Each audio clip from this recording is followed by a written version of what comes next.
on. So hello Teaquilters. Today is Saturday, October 1st, 2022. It is 8 p.m. Central Standard Time. And my glasses appear to be dirty, but I can't see. I'm hoping it's not my screen. A little bit better. No. All right, so I'm trying to pull you all up on my device here so I can chat with you guys. I hope you all have been having a great week.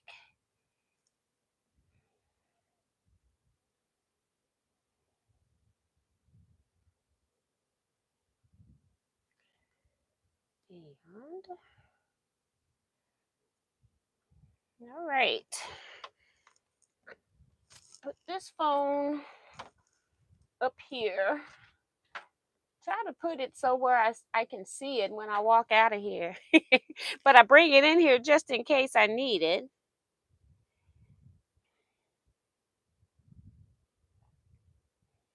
And I'm going to pop you all there. Cut this on. You ever been in the mood not to sew? That's the mood I'm in today. So we'll see if I actually do any sewing doing this sewing chat. I do have a couple things I want to go over. Hey, Deborah Quilt saying hello T and fellow quilters. Susan Baker, hello T and everyone. Vivian Calvey says hi T and everyone. Sheila Willis, hello T and every quilter. Chile in Tennessee. Sewing with Luane. Hello, Luane says, hey gang. See, I knew there would be other early birds laughing out loud. He's talking about the people in the chat. Melissa LePage says, good evening, T and everyone. Betsy Layton says, happy Saturday, Miss T and all T quilters. Beb Dixon says, hello, T and all quilters. Fredericksburg Quilt Show was small, but I enjoyed it. Chilly in DC also. So that was cool that you got to go to a quilt show. I'm going to talk about the quilt show I just judged in a minute. Elaine Doucette says, hello, anyone else start a Halloween project today? Not I. And she's also reminding people to give a thumbs up for our hostess with the mostest.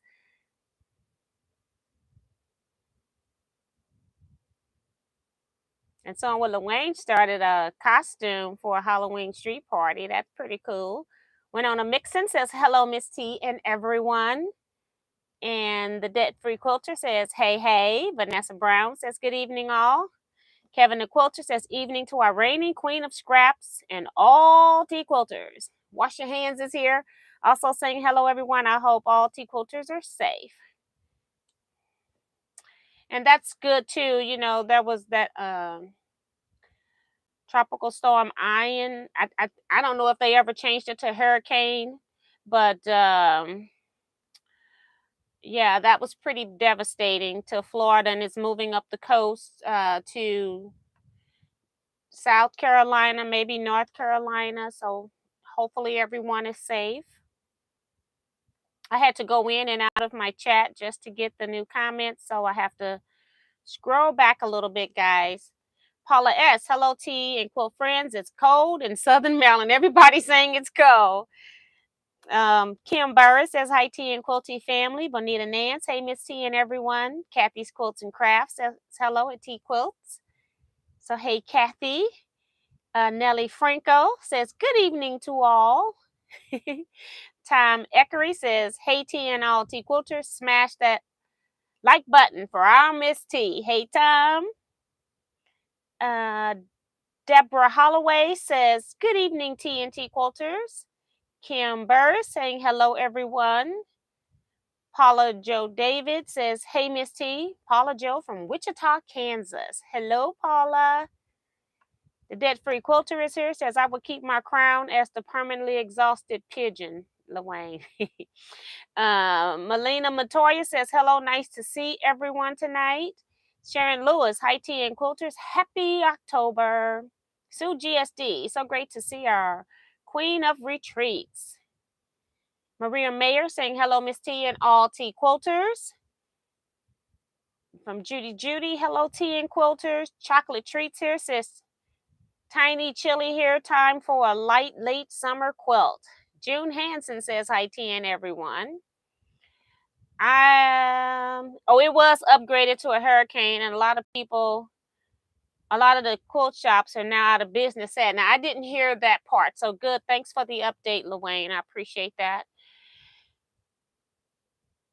I was, at the time that they were reporting a lot of the stuff, I was either trying to figure out my game playing for being a judge of a quilt show, or I was actually judging the quilt show. And then I was exhausted when I got back. I never knew that thinking your thoughts about quilts, how exhausting it can be when it actually comes out. I have all of this stuff going on when I'm recording quilt shows, like, what I like about something. And I guess that's probably why I'm tired when I come back from quilt shows now, because actually doing it and having it all come out, now I know that it's exhausting thinking about all those different quilts. And I'm going to talk about that in a little bit, but let me get through the rest of these comments. Good Lord. Sin Forest says, hello, Miss T and T Quilter family. And she's also reminding people to hit that thumbs up quick while you're thinking about it. So thank you, Sin. Sue says, did you forget to talk about your daughter in the thumbnail Wednesday? Yes, I did, Sue. I did forget to talk about her. I had so much going on with I knew I only had an hour and had over, so an hour, 60 minutes. I had over 60 items to talk about. So I was trying to get through stuff. And of course, I forgot to talk about the thumbnail. But my daughter was on Wednesday's thumbnail, for those that didn't know. That was just one of I think that was a picture where we were setting up. So we weren't looking, none of us were looking our best. I wasn't looking my best the whole entire retreat, okay? Because I never did do anything with my hair. I wore the hat the whole weekend. And I had fun, but it was always something that I had to do on the retreat. So I never did get a time to really just chill and relax until almost like Saturday evening, when everything was over. I was like mentally exhausted, overwhelmed by the kindness from the group of people that I had met during the week. And so I just kind of chilled out Saturday night. And then I started packing my car early too. I packed all the stuff that I didn't need in the retreat center. I packed up my entire car. I couldn't even put anything else in my car. And then the next day I packed my daughter's car and my husband's car. So back to my daughter. She was really kind. I kind of asked her, we were handling picking up people and giving them rides to and from the airport, what I call the Cuber. Instead of an Uber driver, she was the Cuber driver for quilters. And so I was setting up her schedule of who she had to pick up. And then there was a time or two that she was going to be pushing it really close, and I was going to have to run out and get some people. So she actually, I appreciate her for taking off of her well-paid good job. So in order to assist me, because what she makes in a day, she definitely did not make driving people to and from the airport. So I appreciate her doing that. And the reason why I did that is some people did rent cars and they drove themselves, but Ubers and I'm forgetting the name of the other company, but you hear a lot of horror stories on TV about things happening, and I just wanted to make sure that all of my quilters made it to their destination safely. If it was within my power and if I could get somebody to do it, the person that I was expecting to do it ended up getting a job like a week or so before retreat. And so I couldn't ask that person because you can't take off your job when you just started. So, and my daughter graciously agreed to be you all's driver. And my daughter is one of those people that have never met a stranger. I'm more of an introvert. I only talk when I'm spoken to, or on here with you guys on YouTube. A lot of you all don't really even think, don't even believe that I could be an introvert. But if you have me with two, if it's just me and one other person, I'm a very great person to hold a conversation with. When you add that third person in, I'm happy to step back and go into the background. That's just how I am. I grew up that way. I'm able to hold my own, but when I can just slink on into the background, that's exactly what I do. So I knew my daughter would also be a great hostess with the mostest, driving you all back, because she don't know how to shut her mouth. So she would, you either love her chatter or you want her to shut up, okay? But most of the time she can talk about anything, any subject. So I knew she would be a great choice. And all of the quilters that I communicated with actually enjoyed her picking them up and taking them back to the airport. And we had one route to the train station. I went and picked up one person, and then their train got in late because of weather. I had no idea. Don't pay attention to things until it pertains to me. And so I had no idea that if the rails were hot, that it slowed the train down. And the reason why I didn't think anything about it, because I've seen trains going through snow on the tracks, blowing snow all over the place. I never thought about the fact that when the heat comes, that it changes how fast a train can go on the track. So that was interesting. And so I had asked, because I was exhausted by then, because I had already been down there because I didn't get notified that the train was going to be late. So I'm already down there waiting. And it's not an area where you want to just sit and wait. You want to go pick people up and get in and out, because it's kind of like downtown. It's by our arena, but it's like underground in a way. And so what's happening on the main road, they can't necessarily see down where you are. And so it's not a place I just like to sit and wait for somebody. So I actually came back, and then Jennifer Mizar was very kind, and Kevin actually went back and picked the person up, because by then my adrenaline for that whole day was just at zero. But my daughter came back to retreat to the day we went to Ted Drew's and Sweetie Pie. So that was Friday. She came back, and I'm like, you gonna hang out with a group of old quilters? And she was like, yeah, I'm coming to support you, Mom. And I'm like, okay. And so then Sunday was her day to take people back to the airport. And I so badly wanted to ask her to bring donuts from the shop that's like 2 or 3 blocks the opposite direction of coming to retreat. And I go, no, I don't want to upset her, because she did a lot already. And do you know that girl come in the door with 2 dozen donuts on her own, and they were warm? That was the best thing I'd ever seen. I was eating breakfast in the cafeteria, but when she brought them donuts, I was like, oh my God, I've been wanting a donut for so long, because with COVID, I hadn't been going to get the donuts and stuff. So that was a very welcome surprise. So she is definitely a people person. She will do for you what she can. She goes above and beyond when she's invested in something. But she's also a hoot. Okay, that's all I can say about my child. She is a hoot. My husband and I have grown up with her, ignoring 95% of what she says in order for us to stay sane. So, but she's very cute and very friendly. I can't even remember where I left off, guys. So let's see.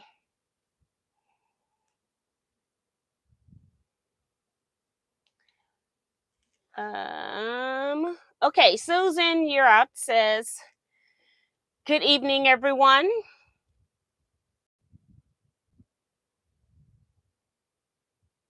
And Kim Baker saying, I can't wait to hear about your experience at the show. And prayers for Kim. She left early, not feeling well. C Joy Creation says, hi, everyone. Cute Lady Corpuru says, good evening, everyone. Hope everyone had a great day. Hello, hello, Claudette. And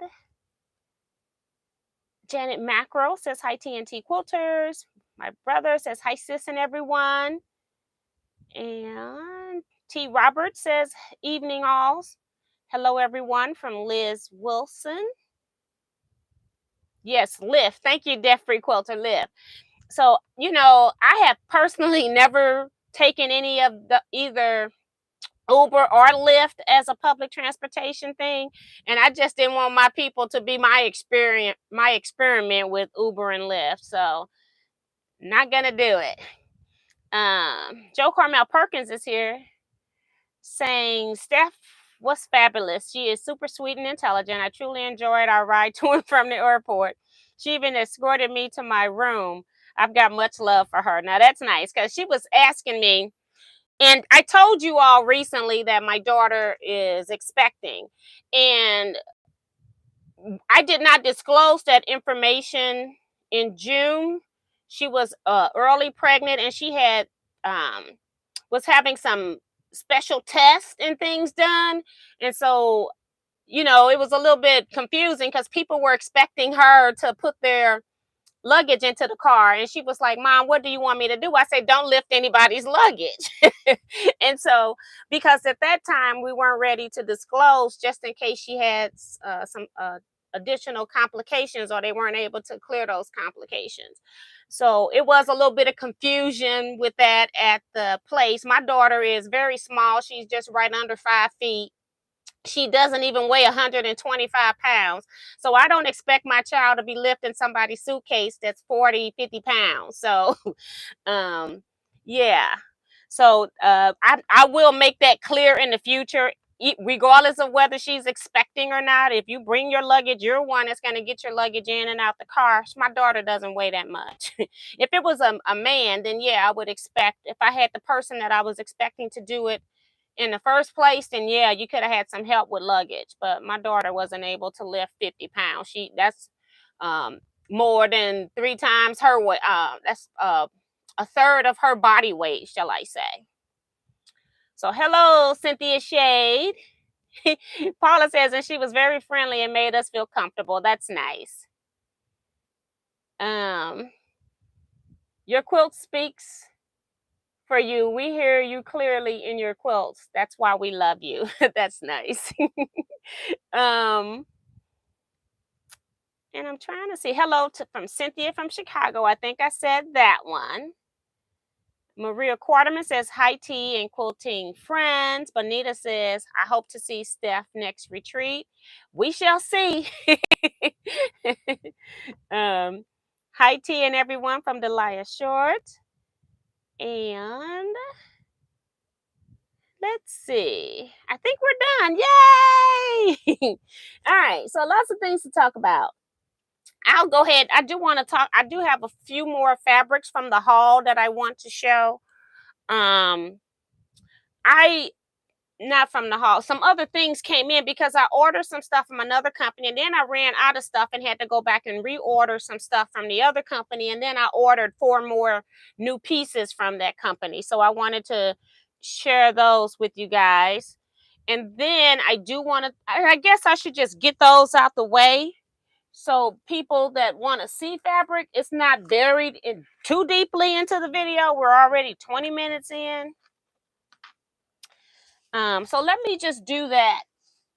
1, 2, 3, 4. Okay. So, and I have no idea what I'm going to do with these, taking them out in one box.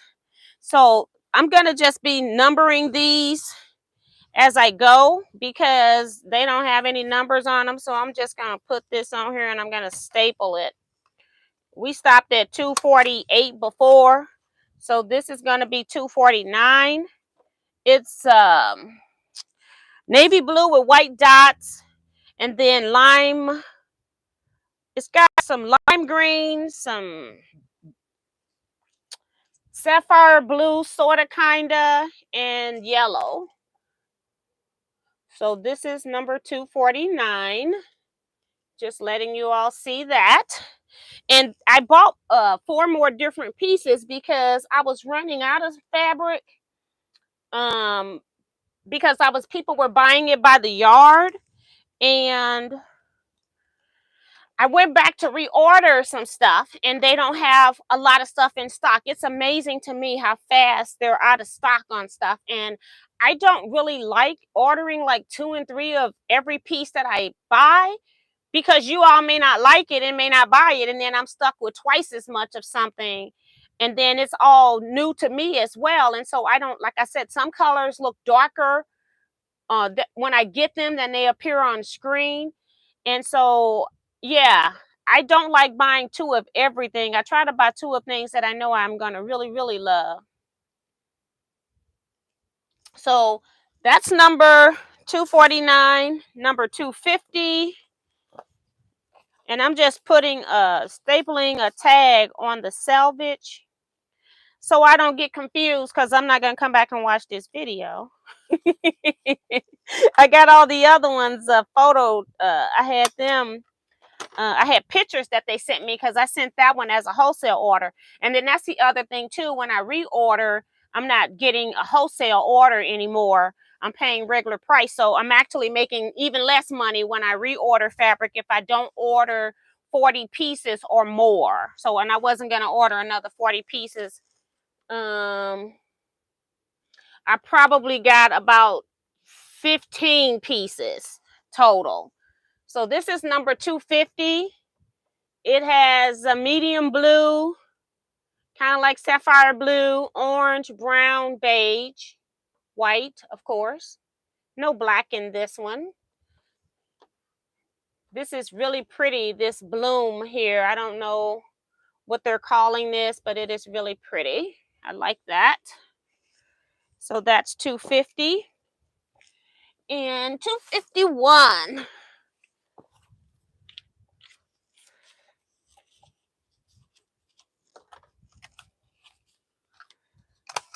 And I may end up taking this table off of this Bernina machine so I don't destroy it. So I like this one just because of the big leaf, and it's showing with the print side. Sorry. Right here. And I like the background movement as well. The colors: orange, lime green, medium, like royal blue, and black and white, of course. It's 251. Last one that I purchased, that's like for sale. And then I'm just going to show you something that I got for myself and watch some of the people want it. So this is number 252. I'm stapling now. Going upside down. I'm trying to use my thumb, but my skin, because it's all new skin top layer, it's so sensitive. This one has hunter green, lime green, purple, navy blue, and black. Navy blue is right, the black is surrounding the navy blue that you can't even see that it's navy blue. You look at it and think it's black. And then some white. So yeah. So this is number 252. So I'm adding these in because I'm doing my fat quarter bundles. I need to cut almost 500 fat quarters. And so I got 48 fabrics, and I want to make sure I was trying to get some more fabrics into that, because I had 3 fabrics that so far I've cut from number 200 to 232. Yeah, so I've cut 33 fabrics, and so far 3 fabrics have not been able to go into fat quarters because they've been sold out. So I wanted to make sure that I got some additional fabrics that I could also put into the fat quarter bundles. And I'm going to sit this here on the side, hoping that works. I love Kenta prints, and so this place where I ordered from, this is the last piece of fabric that I got. these fabrics that I showed you all on Wednesday and these 5 that I'm showing you now are all Ankaras. There is a difference in Ankaras and regular African prints. Ankara prints are two-sided. If you're making clothing or headwear, then you don't have to worry about the underside of your fabric showing. When you're buying African prints, you have a right side and a wrong side. On your Ankaras, you do not have a wrong side. You could use either side. Now, the difference would be when you buy a print that's a Java print, and then the Java is shiny, or you have metallic print where there's metallic. They only put the metallic and the wax for the Java on the front. So then you will then also have a front and back, but they still will consider that to be Ankara branding or Ankara style print. So just keep that in mind. So this is the last one that's an Ankara print. It's a kente cloth. Anything that's kind of made in these checkerboard type styles that have all kinds of different designs going on are more of your kente cloths. And I wanted this because I thought maybe I could use it with the tapestries that I got with the face of a African lady, but it has all different Black people of importance or historically known Black people in the hair of the afro. I thought just in case I might need something to pull it together. I do have a few other fabrics that I put aside to work on this as well on that project. I've got like maybe 4 or 5 of those tapestries. I do know that I want one for myself, and I know I want to make 2 for 2 ladies in my family, distant relatives, but they expressed an interest in having an African style quilt a few years ago. They haven't contacted me about it, and so I'm just taking artistic rights to make what I want to make. And if they don't like it, that's too bad. But I think the age of these ladies, they are probably in their 60s to 70s, and I think that they would appreciate the subject on the print. So that's what I'm hoping to do with that. And see, people saying love that fabric. Very beautiful, gorgeous fabrics. Love all the colors. T, have you used the African fabric as an entire quilt back? Yes, I have. I've done that on 2 quilts, and even on one of them, I ran out of fabric because I needed more. I had 6 yards of fabric, and I needed 18 inches in the middle so that I had enough that I could put it on my long arm. And so I ended up using extra quilt blocks. So well, it's not funny.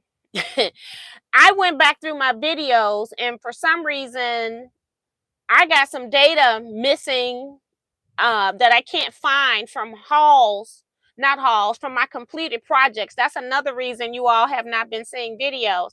I have mislocated, or my data got erased some kind of way, or it got put into the wrong place. So I'm looking at all of my flash drives trying to see if I mistakenly cut and pasted to a wrong file folder or something like that. And I got so many files, I just cannot. I've done searches on my computers trying to find files that were dated, but I don't know what date I recorded it on. All I can do is try to, I'm trying to find it, but it's not coming up.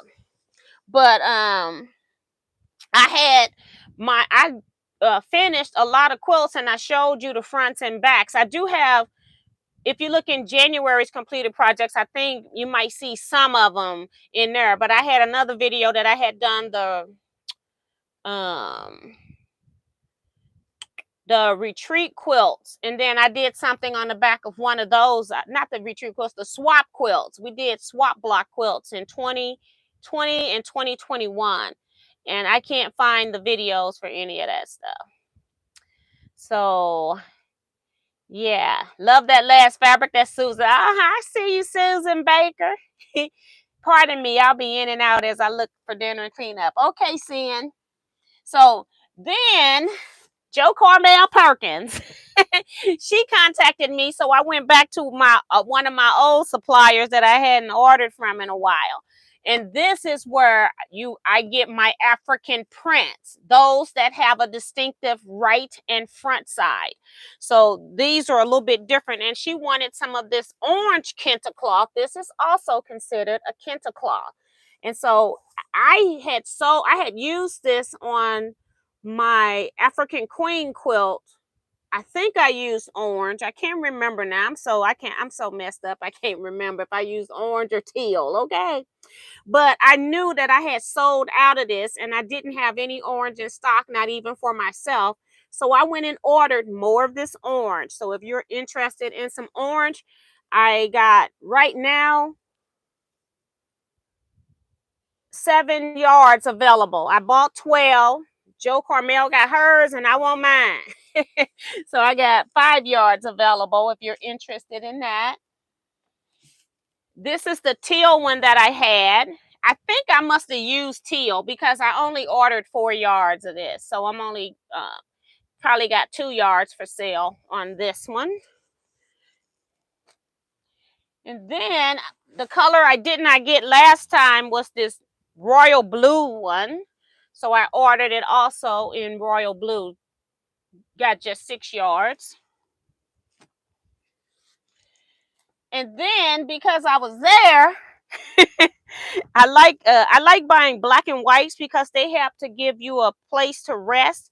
I do have solids on the Java, solid Javas that you can also use with this. I got all the colors: purple, royal blue, dark blue, red, yellow, maybe. I can't remember all the colors, black and white. But I also still like to use some black and white print. So I like this one because of the triangles.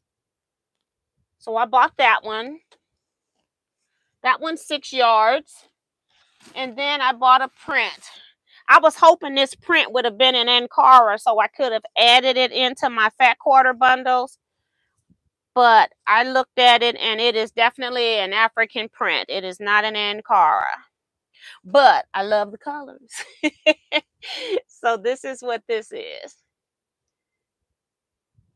Love the yellow background because people are so afraid of using yellow that I was just really surprised when I saw yellow background, because most of the time they'll go to gold before they go to a yellow.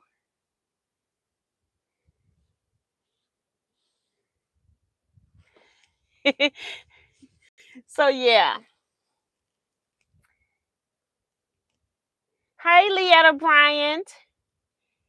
Joe Carmel saying yay for her fabric that came in. So it's just in time. It can ship with her other order too. So Delia says that it's pretty. Joe Carmel says love that black and white. You can get some of that. Just let me know what you want. I don't have to have it all. Sin Forest goes staff. Why did you buy it? T, because it was there. Yeah. When I see something that's pretty that I don't normally see, yeah, I jump right on it because I'm buying it for myself at that point. I don't care if it sells or not. Wowzer, that's terrific. Yep, pretty and really colorful. Yep. That yellow background is beautiful. Yes. And that's, I don't normally see that. When I see something different and then I like the different, then I tend to go ahead and buy it. So y'all know I'm going to be leaning over here to put this stuff back in this box so that I can get out of here, because otherwise I got a big leap to make. And that's not pretty when it's time to exit left.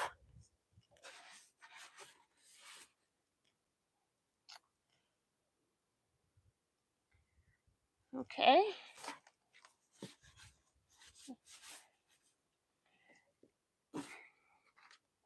So as I was mentioning to you all earlier, I do need about 500 fat quarters cut so that I can do my 30-piece bundles. And I have cut up to 232. So I got about another 20 or so fabrics that I need to cut. So I'm working on that. I hope I'm probably gonna stay up throughout the night. I'm gonna try to get at least 10 of them done today and then maybe do 10 in the morning. So I'm trying, at the same time that I'm cutting for the fat quarter bundles, I'm trying to cut people's personal orders. So everything is going to be cut before anything gets shipped or anything gets invoiced. So, and I've got everybody names in piles of who gets what. And then I just got all my fat quarters just in stacks waiting for me to do the giant sort. So that's what's going on with the cutting process. I have been working. I got in yesterday from the quilt, judging the quilt show. And so I started cutting last night and then I cut today. So like I said, it takes a while when you're sorting. And then I wasn't expecting my backup order to come in until Monday, but it came today. So then I had to stop and resort in the stuff that I had ordered. One fabric number 234 that was supposed to be in there. He had a little note in there telling me that it didn't come. And one of these fabrics you just saw, he sent it to me for free because of that. So it was really nice of him to do that. But yeah, I have been contacting people via email because I'm working in number order when I don't have enough fabric or I can't order. Because what I didn't have, I went back and reordered to make sure that the people got the orders. And it was about 2 or 3 of them that everybody wanted. And they're just out of it. And so I can't even get it anymore. Um,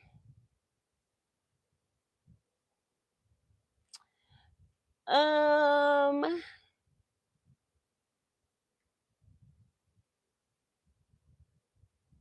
just send me how much you want, Joe Carmel. I'll remember. Because I got your, if you want 2 yards, it'll be easy for me to remember.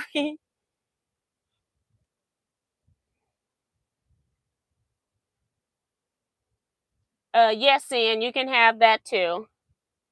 I basically like 3 yards of something, so I got 3 yards I can sell.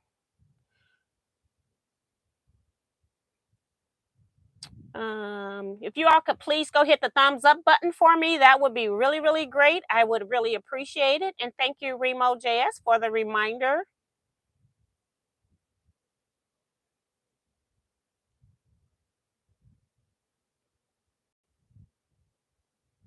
And seeing Melissa says, I'm thinking I might need an assortment of various skin tone fabrics that someone besides me pick out, like maybe a torn pack or even a layer cake. And I do have a lot of solids. I buy Konas, a lot of Konas, and I don't know if I have a lot of. I had like fat 8s, fat 16s, I guess, when I did mine. So I'm not sure if I got what I got like in regular yardage, but I'll see what I got and get back to you.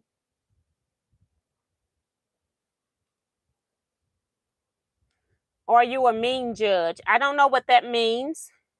Angela Stringer says, good evening, T and T folk. Okay, Joe Carmel, I got you. Dee Dee here from Michigan. Hey, Dee Dee. Zandra Oldham says, hi, everyone. Hey, Zandra, and welcome. I got a cousin named Zandra with Zendra. And it's pronounced exactly the same. I had some in a virtual cart, but that was too much money for a half yard at a half yard. Oh, they won't cut less than a half yard. Okay.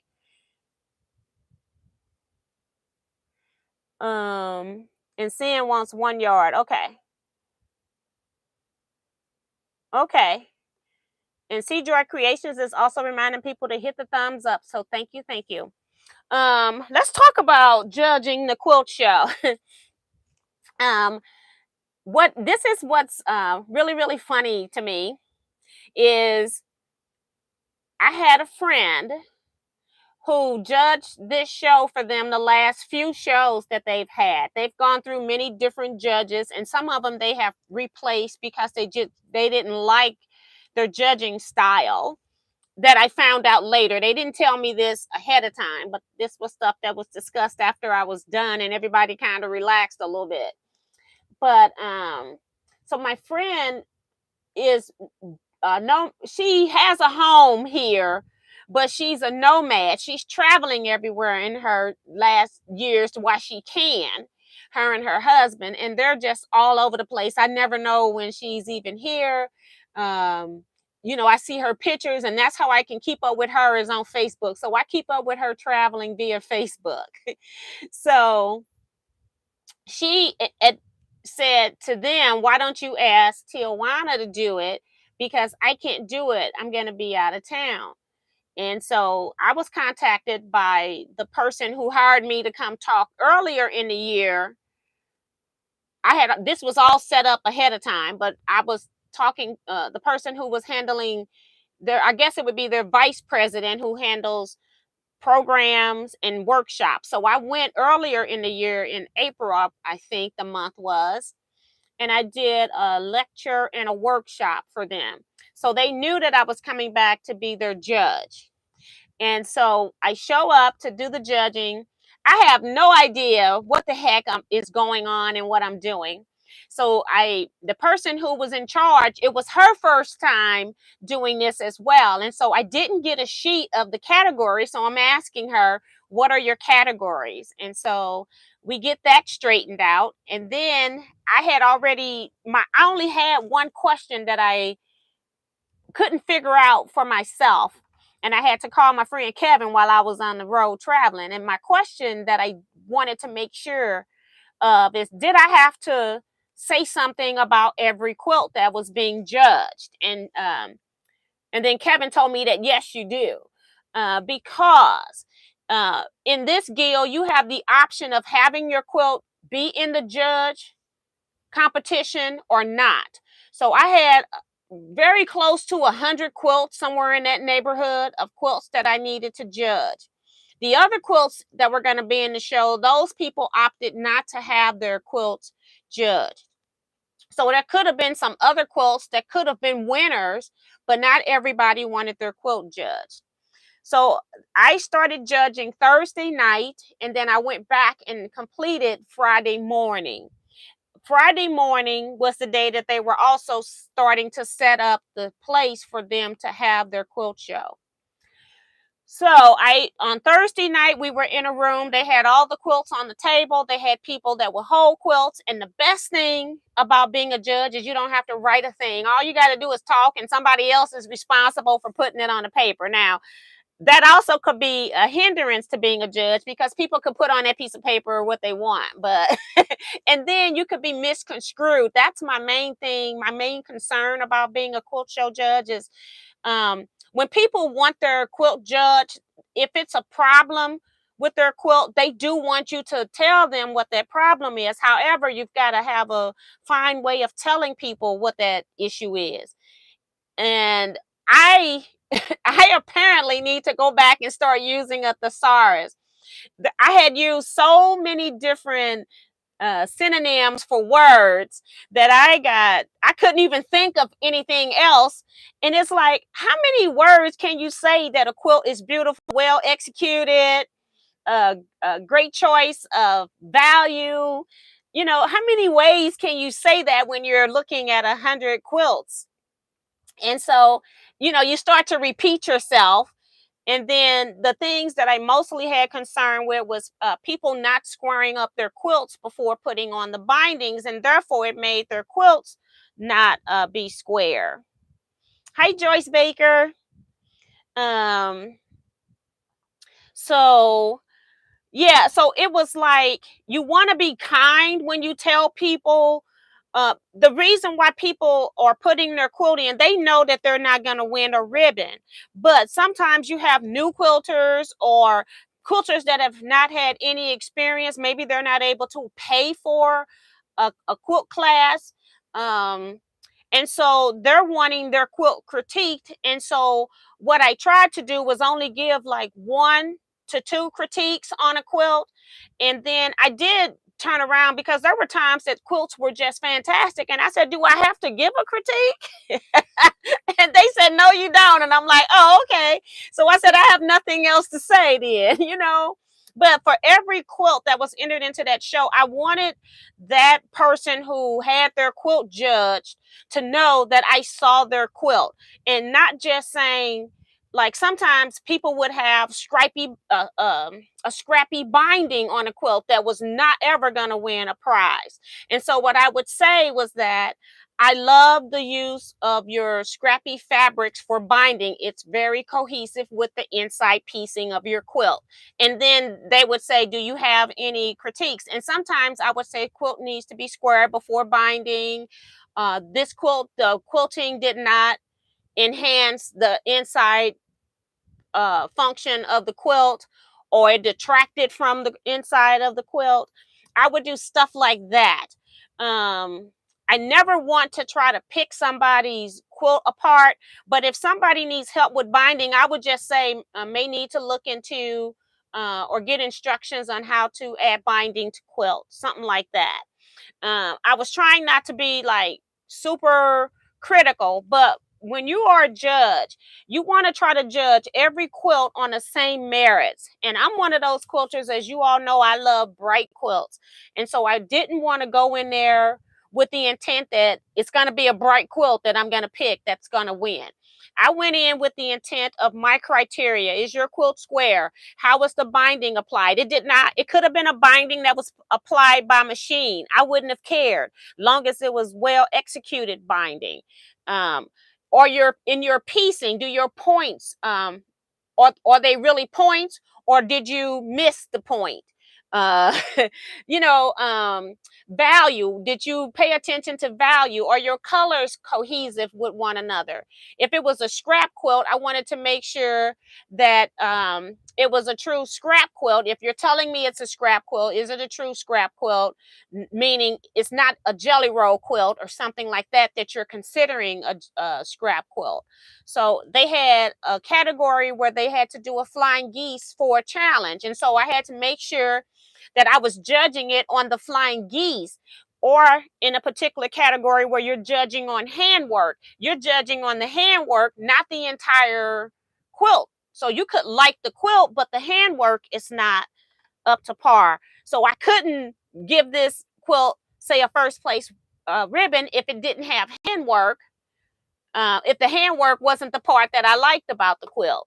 So it was things like that. So actually, I got all of the first place winners, and then I got to pick best of show. And then I also got to pick judge's choice. Now, they did limit me on judge's choice, that I had to pick it from the first place ribbons, which I sometimes don't agree with, because there was a quilt that I like that was not squared off before they put the binding on, that I would have really liked to give judge's choice. You all know judge's choice to me is quilts that the judge likes, whether they're award worthy or not. That was the judge's choice ribbon. That was actually would have been the ribbon that I would have given to another quilt, but I ended up giving the best of show and judge's choice to the same quilt, because I couldn't give it to a quilt that didn't win a first place ribbon. And so certain things I didn't agree with, but you have to go by the rules of that quilt guild or that organization that has hired you to do a particular job. Like if you won first place in miniature category, but then I said, oh, this one right here, because best workmanship was one of their categories that won money. And so if I pulled that miniature out to give it best workmanship, you wouldn't know as a viewer that that person came in first in the miniature category. So I kind of was trying to work with them on that, but they weren't budging. And I didn't understand how one quilt couldn't get two ribbons in two different categories. But that was how this particular quilt guild did it. I think they did it so that they could make it so that one quilter wouldn't walk off with all the ribbons. But when something is in a particular category, and then it could also cross over and win top prize, I feel like you should still get your first place ribbon. That's just me. Now, best of show is different. You shouldn't get first place ribbon and best of show. I can understand that one. But that's just my interpretation. And like I said, again, you have to go with what the guild's rules are. And so I let them dictate to me what I needed to do.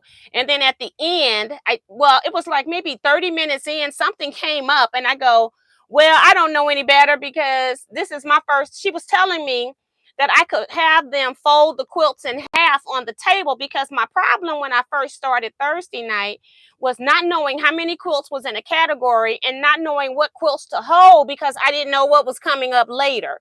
So it was nice that when I got there on Saturday, it went even quicker, because they folded all the quilts in half right in front of me.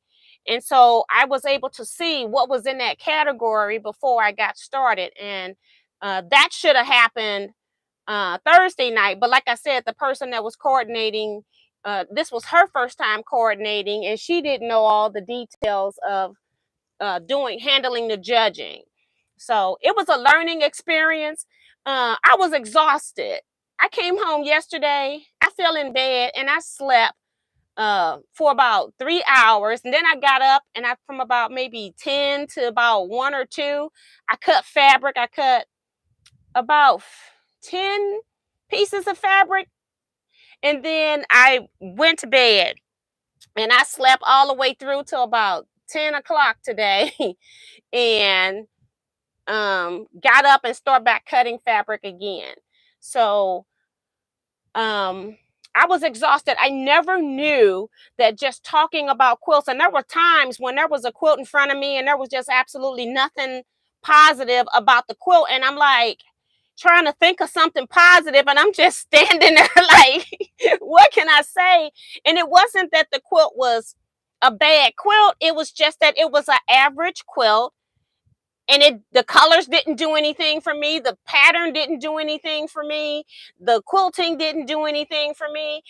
The binding was put on us. I go, great application of binding. I mean, that's all I could say after I was standing there like 5 minutes trying to figure out what to say about this quilt. And it's like, I'm trying not to give somebody back a blank piece of paper that put their quilt into a quilt show, but it was a few quilts. It was like, I don't know what to say. It's a quilt. I'm like, so yeah, and it was only on, maybe I could say I could count them on less than one hand, the number of times that happened.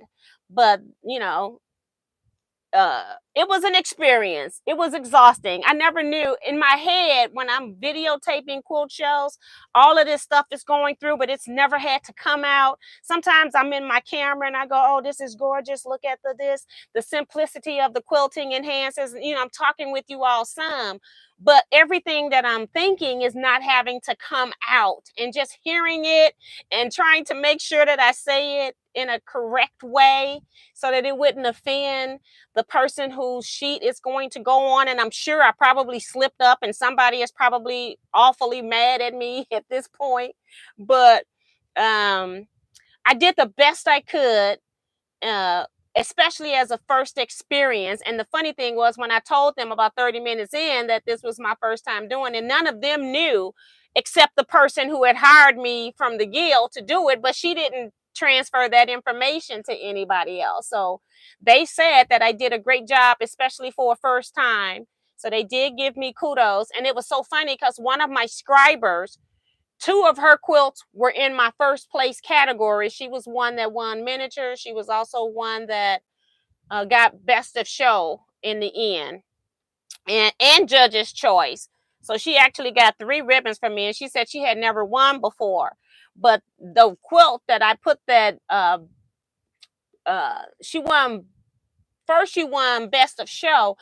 She actually stencil painted on black fabric flowers. She made a medallion style quilt. So in the middle, she had these stencils around, and then she also added all kinds of stuff. And then in the border on the inside, not the next to the last border, she put that same fabric again and went and stenciled all around. And I just couldn't believe that she had done all that. And I'm thinking, when I looked at it, because I didn't know until they read the sheet, because when they're first flipping, I'm like, hold up. And I'm looking at it and I'm like, is that fabric? And I couldn't figure out if it was fabric or somebody had I didn't know what it was. I never thought that somebody took the time to sit there and paint this.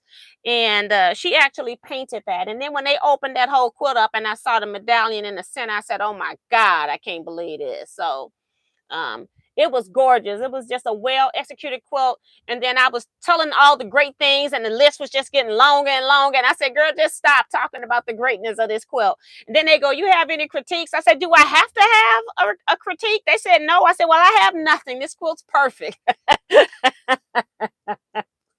And that was on Thursday night. It was in the it was a large wall hanging category. So it was in that category. So it was a great experience. I was just mentally exhausted, and then I had to drive home. And I always carry my wagon in my car, so I let them use my wagon Thursday night, and I let them take it overnight, and they used it Friday.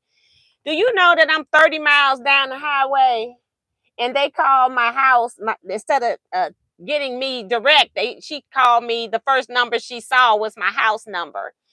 And she called my house to tell my husband that I left my wagon. You know, I had to drive back 30 miles to go get my wagon.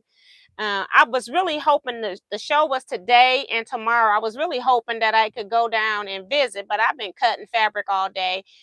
It's about, I guess, about a 2-hour, 15-minute ride, something like that. 2 hours, 30-minute ride.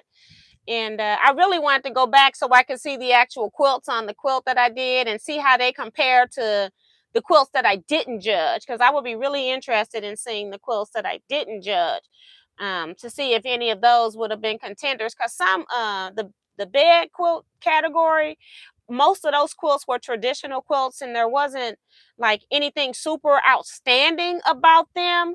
I had to pick it based on workmanship. So I really would like to see what I missed.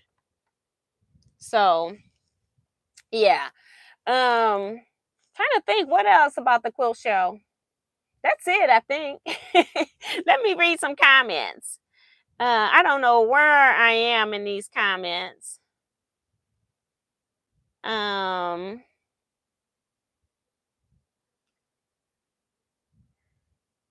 Let me see if I can go back. I can't I remember Dee Dee coming in.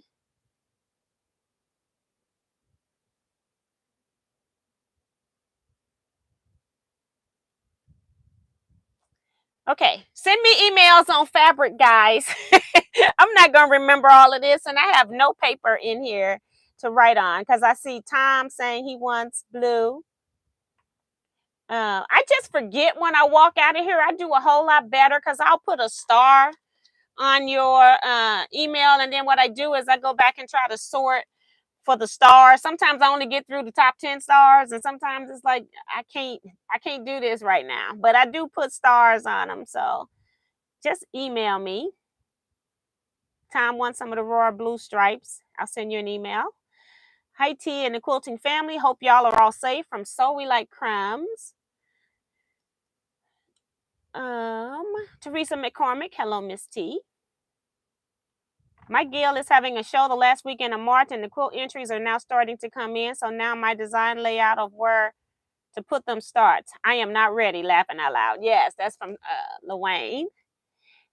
Tomorrow's Zoom, check out Facebook page for information. That's Remo. Thank you, ma'am.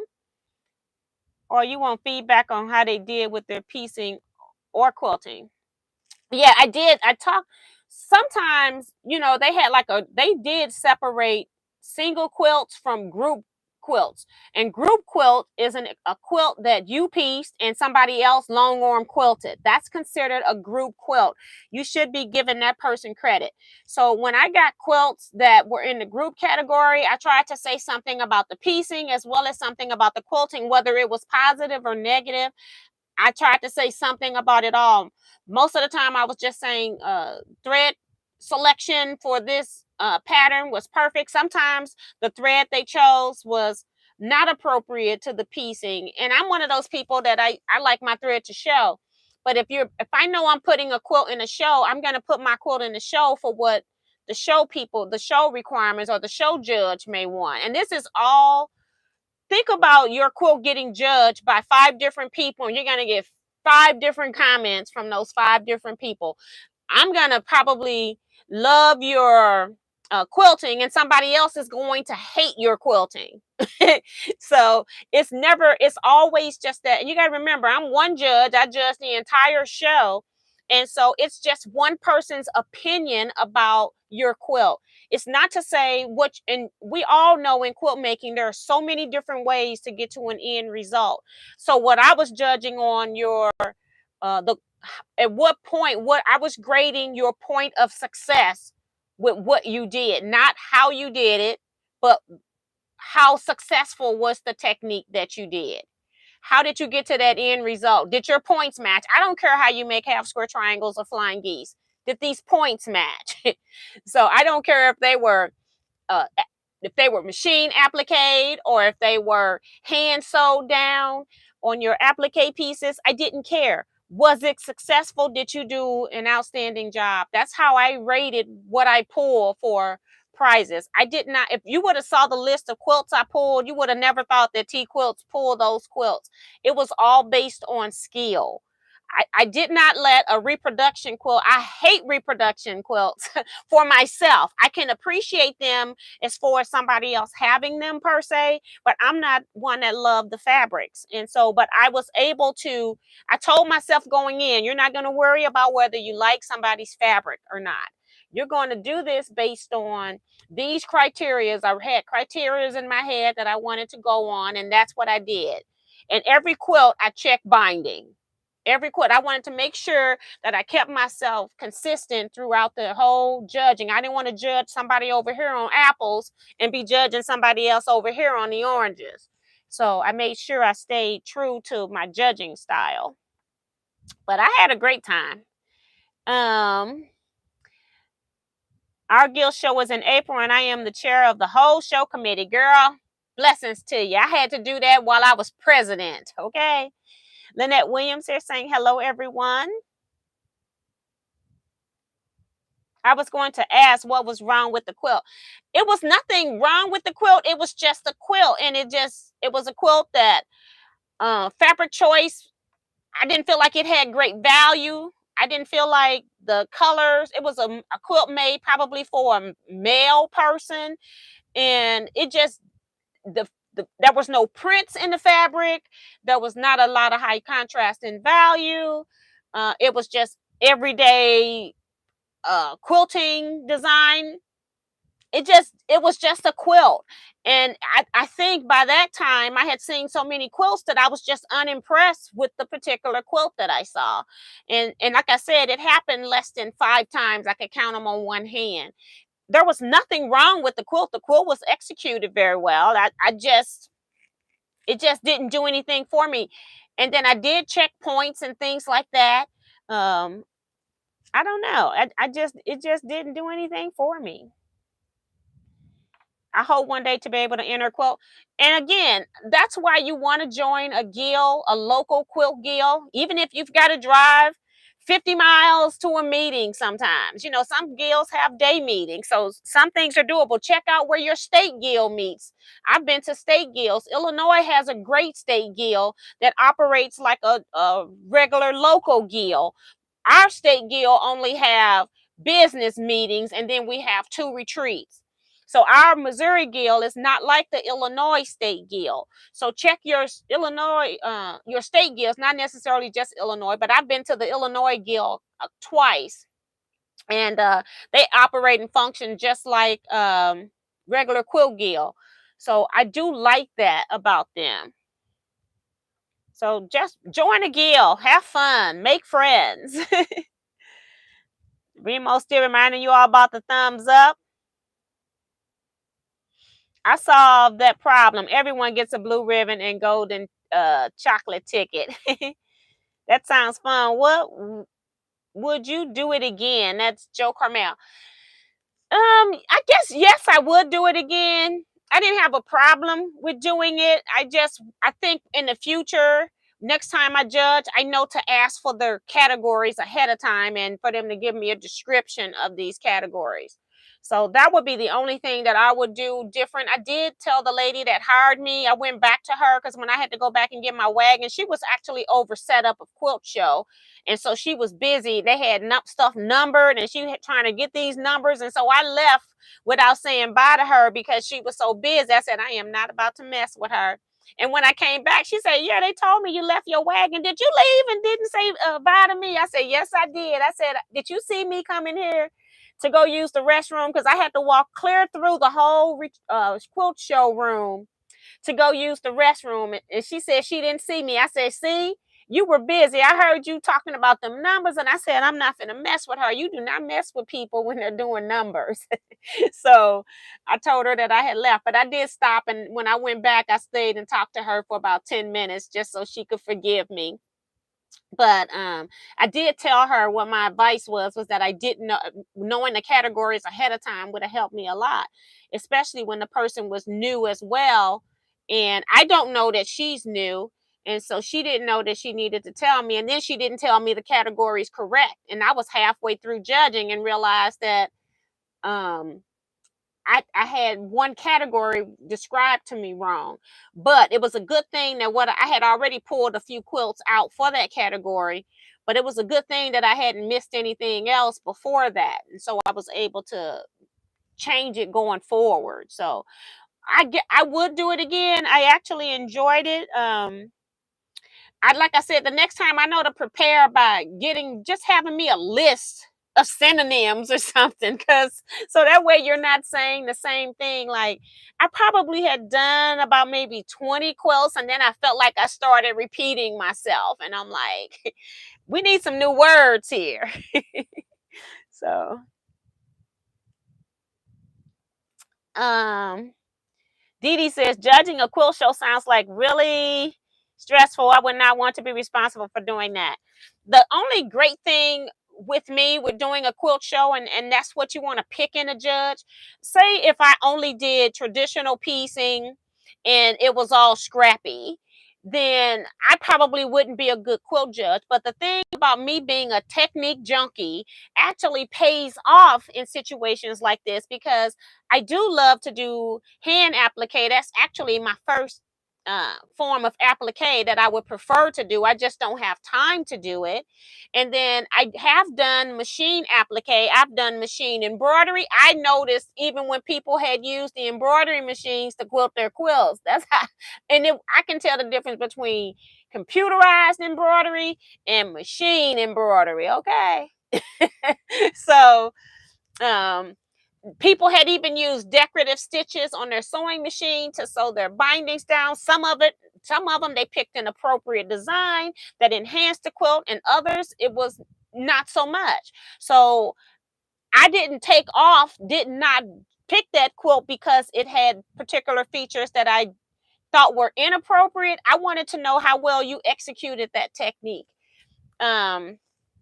So the fact that I'm a technique junkie, I have done it all. I have even hand quilted. I know what hand quilting is supposed to look like.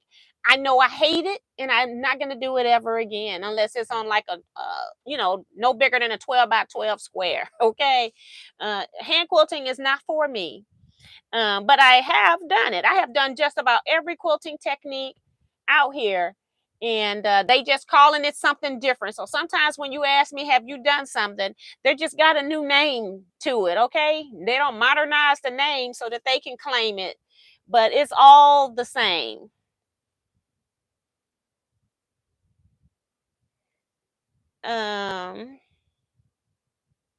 Hey, Vicky Barnes. Bonita says, what were some of the other quilting styles, if you heard any? What were some of the other quilting styles? I don't know what you mean by that. Because they had, they had a lot. They had some modern work. They had pictorial, not pictorial in like a person, but they had like somebody had done like the raw edge applique method. Actually won first place in its category for the raw edge, where they had like it was maybe 36 inches by 50, and they had landscape and everything. Had like, I think it was a bear or something. It wasn't my style, but I was able to appreciate what they did. And then I even went in and said that the raw edges of the applique that are starting to fray, I actually enhances the quilt. And the scriber says, is that a critique or or a compliment? I said, that's a compliment in this case, because it was totally appropriate for what she done. And then after we got through, she told me that that was her quilt. She wasn't a scriber, but some of the people had stayed in the room because they didn't want their quilts out of their sight. So they took their quilts back home, and then they brought them back the next day. And she was one of those people that stayed with her quilt.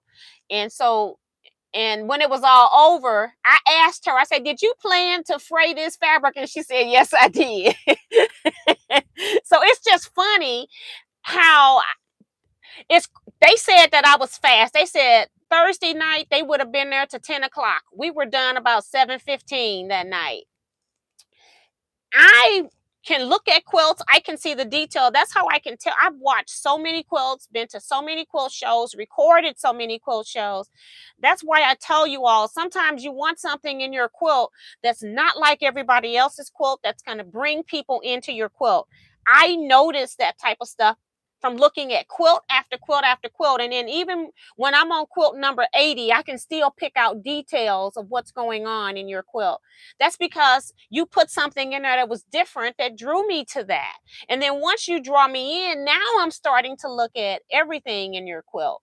So I always say it's, zinger fabrics. I love zinger fabrics. Sometimes people don't like them. You don't have to use them a whole lot, but you want to space them around so that the eye moves around that quilt. That's a great thing to put into your quilt.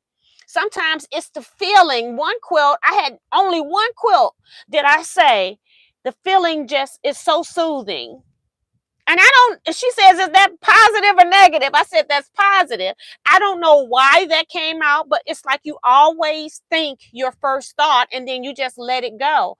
But that quilt, if you were snuggling under that quilt, it's just one of those quilts that would just calm you down if you were stressed. For some reason, that's what I got when I looked at a particular quilt. No other quilt in the show did I say that about. So it was just kind of weird that was what came out of my mouth first on one of the quilts. So,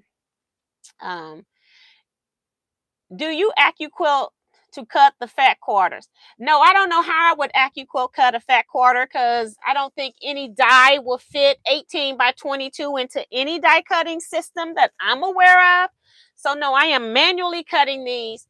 The thing with African print fabrics is that they are fan folded, so they could be 35 to 37 inches, anywhere in between there. All I'm doing is cutting up their folds, folding them in half, and then folding them in half the other way, making fat quarters. So that's what's kind of going on with that. I am hand cutting all of that.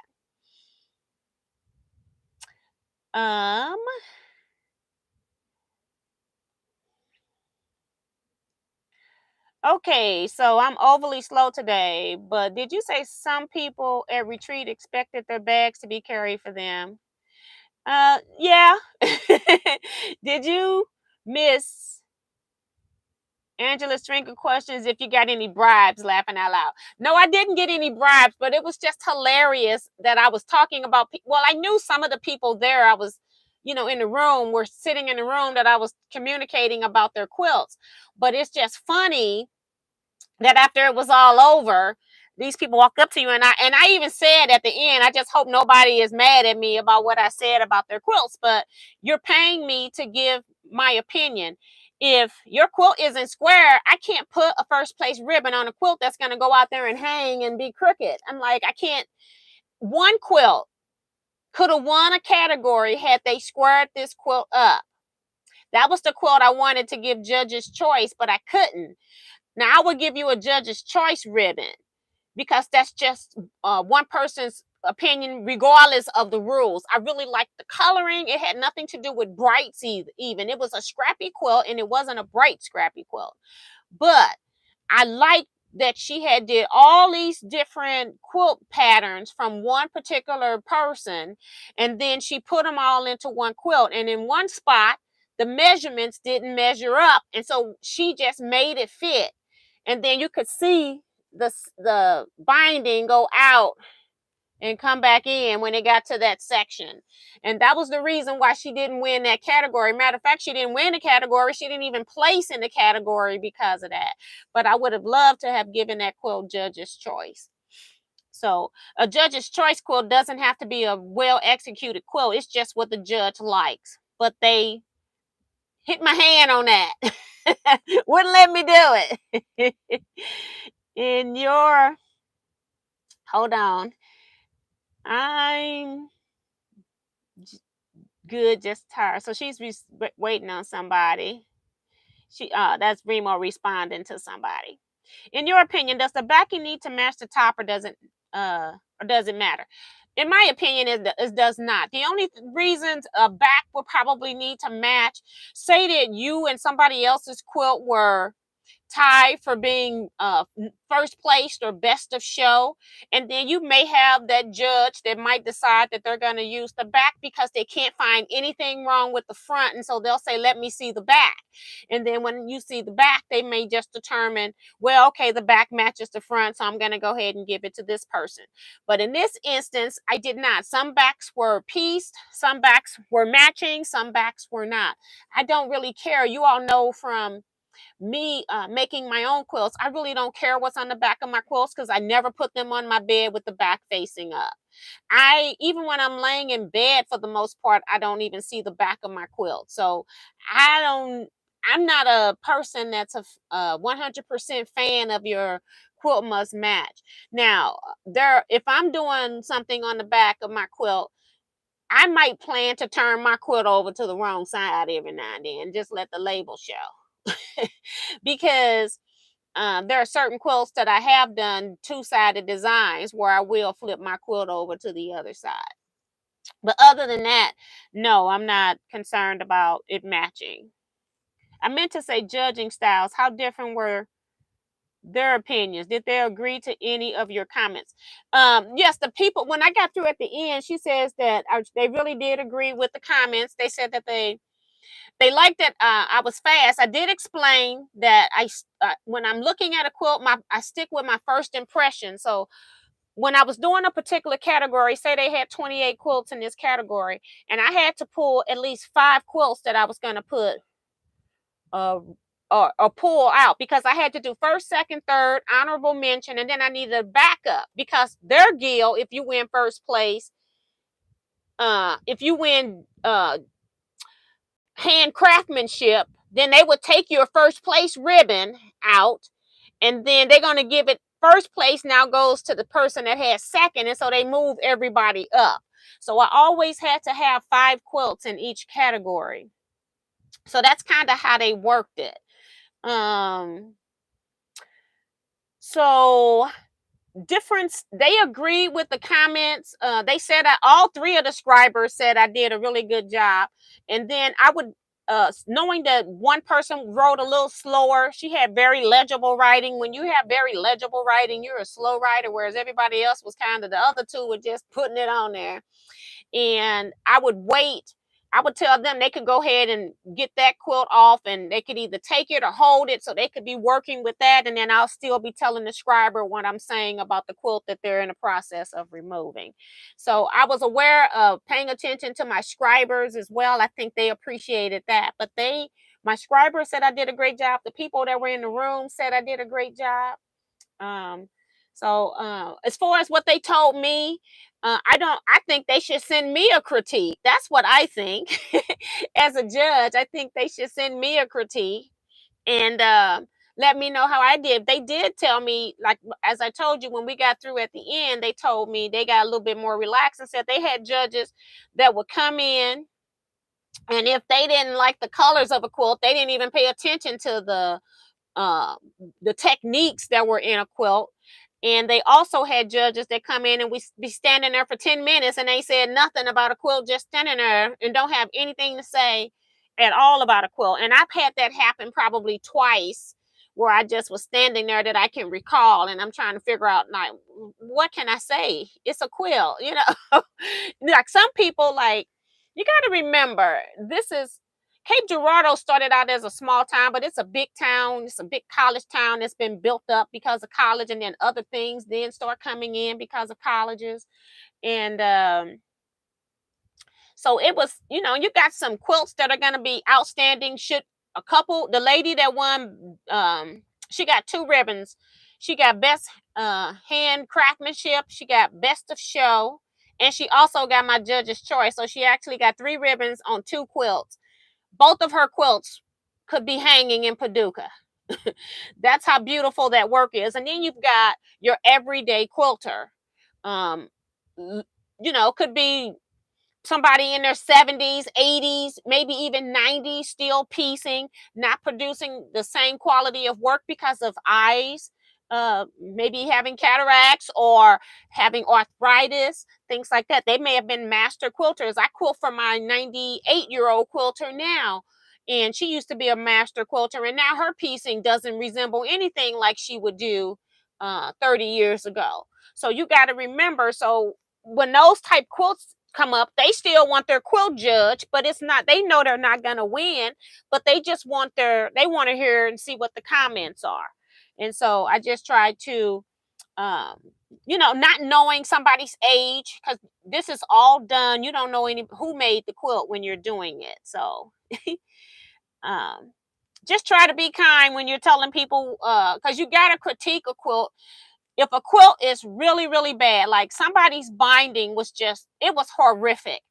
And I just said, binding on this quilter or whoever applied binding on this quilt needs to be educated on how to apply a binding, because it was that bad. But I can't say your binding is bad.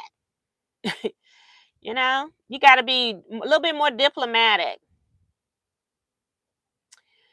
What is a zinger fabric? Anybody? That's Liz. A zinger fabric sometimes can be, you have a particular feel or feeling in a quilt. Say if you're using soothing blues, and then you feel like there is no place that really stands out, and then you might want to put like a light color blue green or something in there that's going to make it just make one fabric pop out a little bit more than the others. And then what that fabric's going to do, you're going to strategically put it so that it's moving the eye around the quilt as you're looking at it. And a zinger could also be a bright lime green piece of fabric, or it could be a yellow piece of fabric if you're doing a scrappy quilt. It just depends. It could be your background, could be your zinger sometimes. You'll be surprised at what ends up being a zinger in a particular quilt top. But it's one of those fabrics most people wouldn't put into a quilt.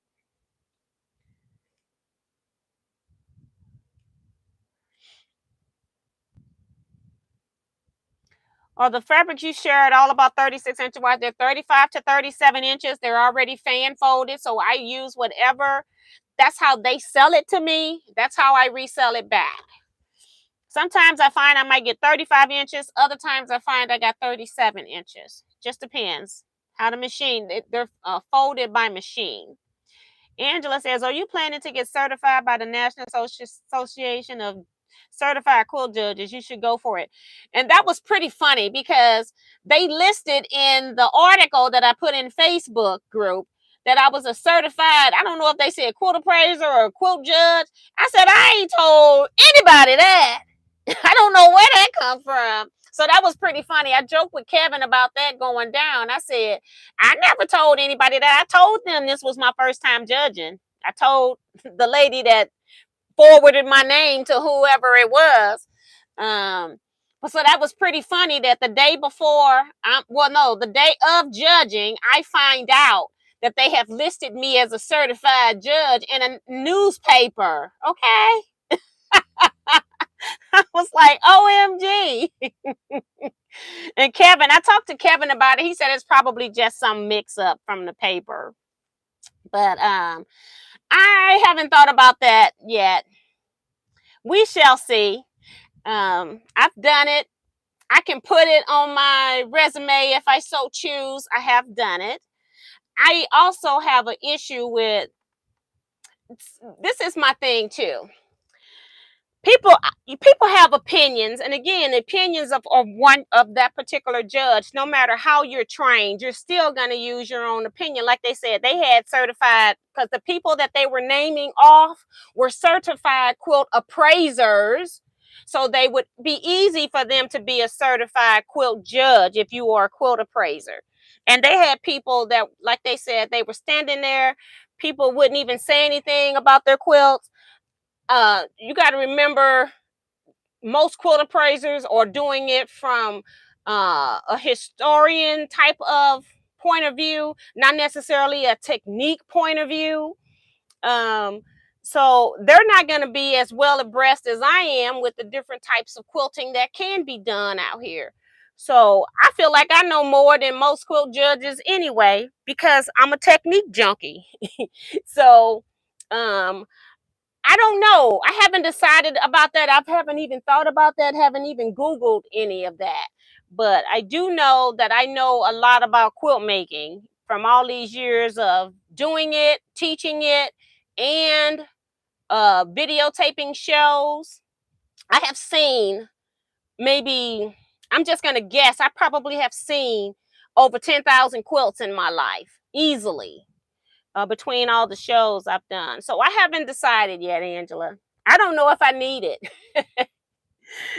Sunny Bob Quacker says, if the back is a different fabric than the front and you wash after as opposed to before you sew, can it affect the finished quality?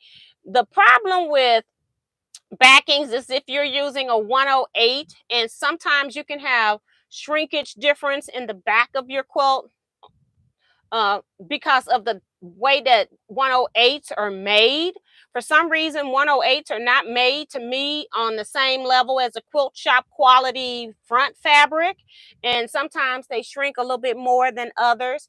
However, if your quilt is quilted evenly, no, like I had some quilting where they quilted densely in one spot, and then another spot it was kind of open quilting.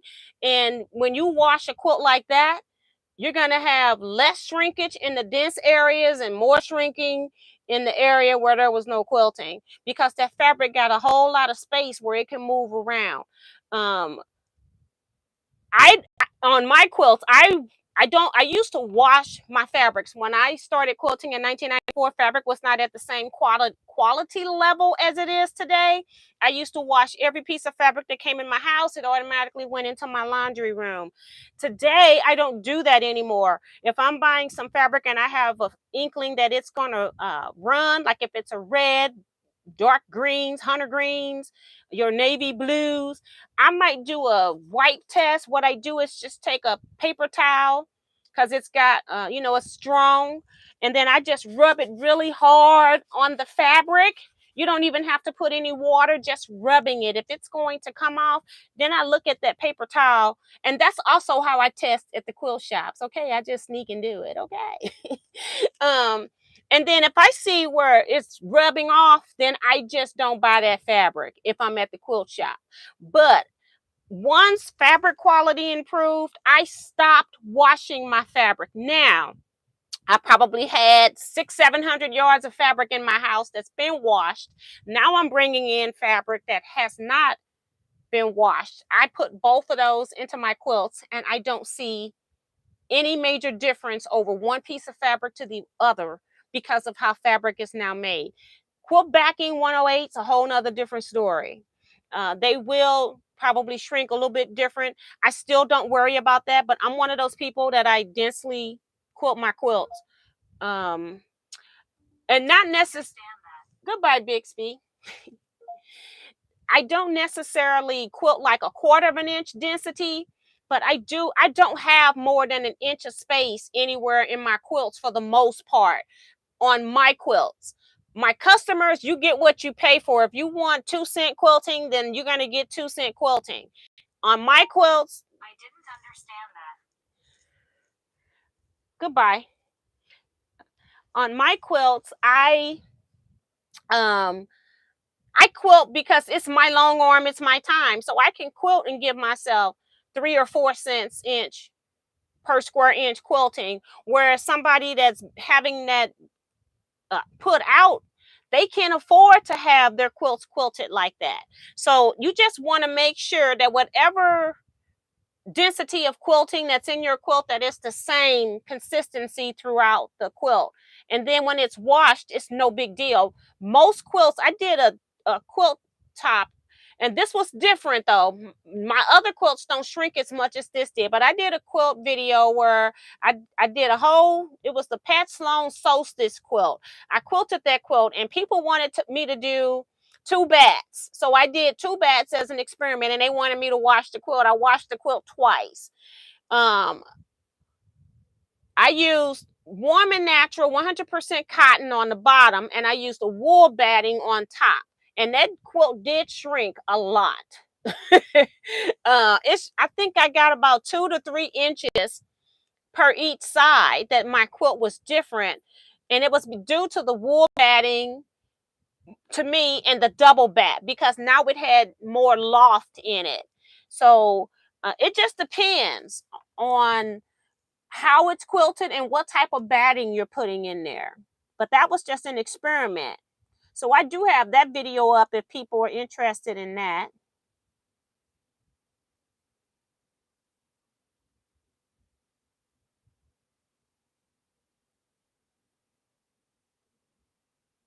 And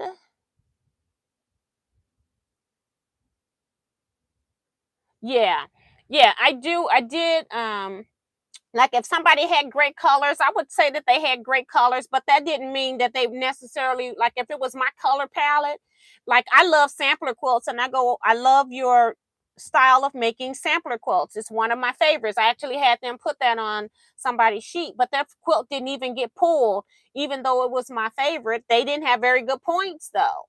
So it just depends. I was able to at least um, um, relate to people in their actual quilt. And then I was still able to distinguish, okay, because it's your favorite, one of your favorite styles of quilting doesn't mean that it's ribbon worthy. So I was able to distinguish between that.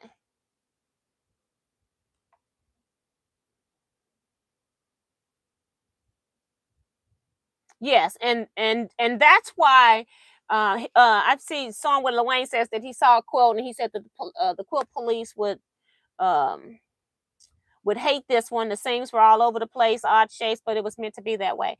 And every quilt they read the description of before I even started talking about their quilt. So that was nice too, because sometimes they would tell you what was going on. Like one of them had a whole story about what was going on with the quilt. And so what I said once I rated her quilt, I said, I appreciate the fact that you documented your family tree on the back of your quilt, letting them know that I know what's going on with your quilt. Again, letting people know that when you put a quilt into a show and it's being judged, you sometimes you get back a comment and go, binding is an awful color. And you're like, did they look at my quilt, or did they mix this up with somebody else's quilt? And so I wanted my comments to be personal to the person who quilt it was, that you know that I saw your quilt. So yeah, but it's all it's all good. Bonita says, did any quilts use African fabrics? No, this is a guild that did not even have an African member, I don't think. But I've been in there and I've showed all kinds of African fabrics just in April.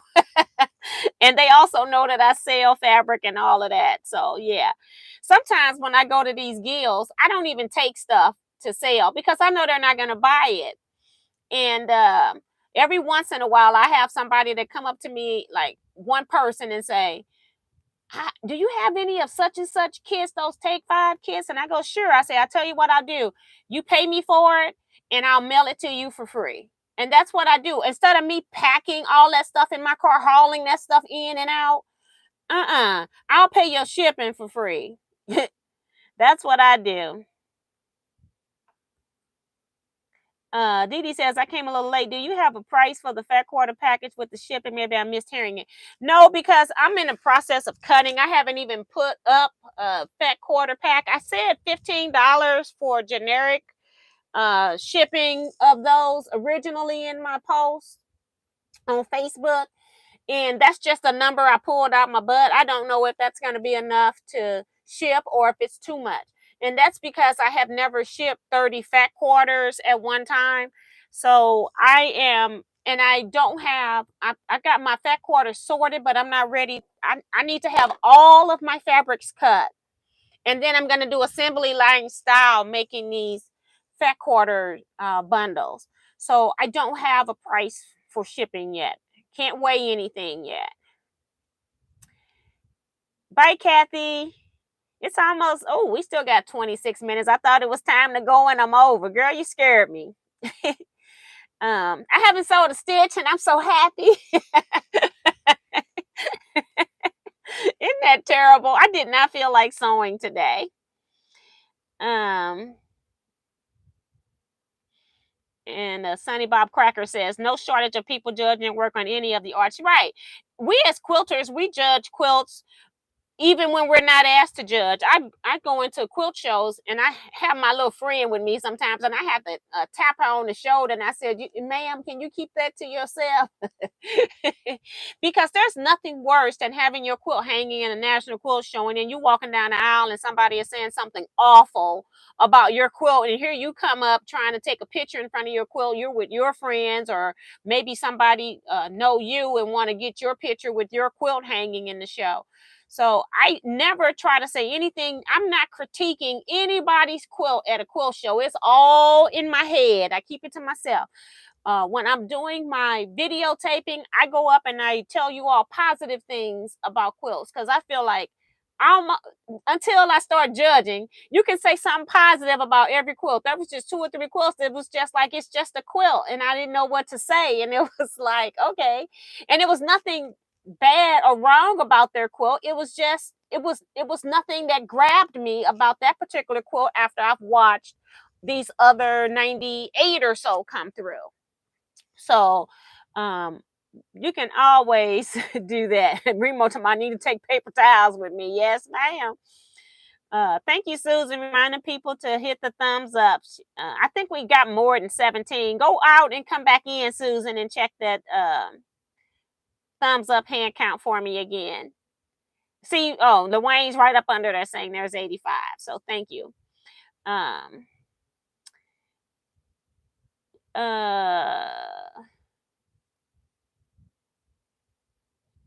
This has been really interesting. I really enjoyed it. Thank you for taking the time to discuss this. Yes. Yeah.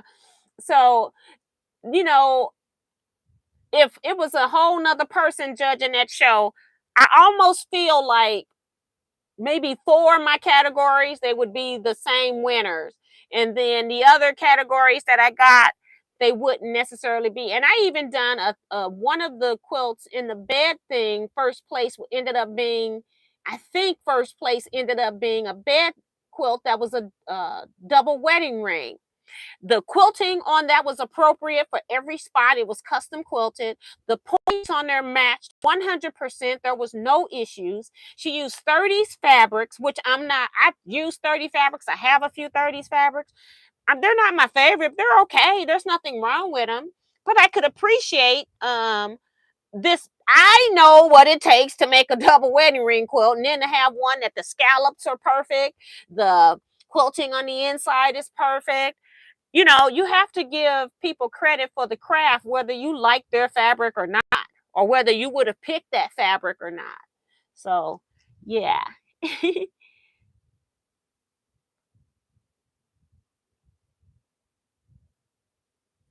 Yeah. So, but I had a good time.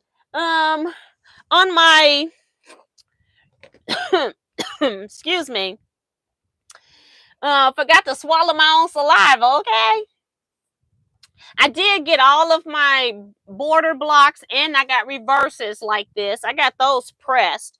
I was just really leery of coming in here today, pairing these up, sewing them together, and I have not had a chance to lay out my other blocks to make sure when I'm doing these borders that the same fabric isn't going to land like in the same spot, like the next fabric over is, you know, the fabric. So I really didn't want to come in here tonight and actually sew that together. I was going to sew just these squares I got laying up here if you all were insisting that I sew something. But I just, like about 10 minutes before it was time for me to come in here, I'm like, I really don't feel like sewing. I really don't. So I'm glad I didn't, and I appreciate that.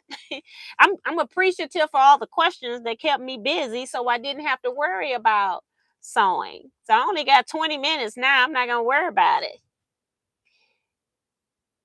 Thank you for sharing your judging experience. It sounds exhausting. I know you were a blessing for them. Have a good night. Good night, Teresa, and thank you so much. Didi says your picture on YouTube seems blurry. Can you focus it? I thought it looked funny at first, and maybe it's just dirty or something. I cleaned it before I came in here. I got a piece of stabilizer. I don't have anything in here. I'll see if it'll clean it. You all gonna get bumped around a little bit.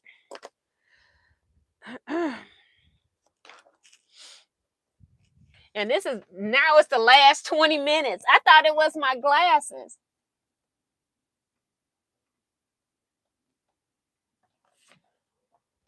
Okay. So hopefully that helped, Dee. Not really sure. Do you know that you don't have to sew if you don't want to, right? That's Melissa. But it is called Sewing Chat on Saturday nights. I try not to come in here and not sew for the most part. I try to make it so at least 95% of the time I'm sewing when I come in here. But every once in a while, I have that day where it's just like, you're lucky I showed up today. And today wasn't a lucky I showed up. It was just that once I started cutting fat quarters, I just wasn't in the mood to really sew. My head is cut fat quarters. Uh-oh, I lost my chat, guys. Let's see if it comes back. Song with Lil Wayne said, well, T, if you do go to the certified, at least you can say you have one show under your belt. Right. Lena Dean says, good evening, T Quilters. I have a quilt on long arm a little late. Well, welcome. Get here when you get here, girl. Do you need a place to lay out your squares? I was going to lay them out on my deck, Betsy. I just never got around to doing it. Just too many things were coming up. And then I was like, I need to know what I'm doing. I tried to make my criteria for how I was going to judge. And I wanted to make sure that I was consistent. And so I was rehearsed because I didn't want to be reading it the whole time I was judging. So I was trying to memorize what I had on my list. So I was doing that type of stuff. So that's why it's not done, because the last week I've been dealing with judging stuff.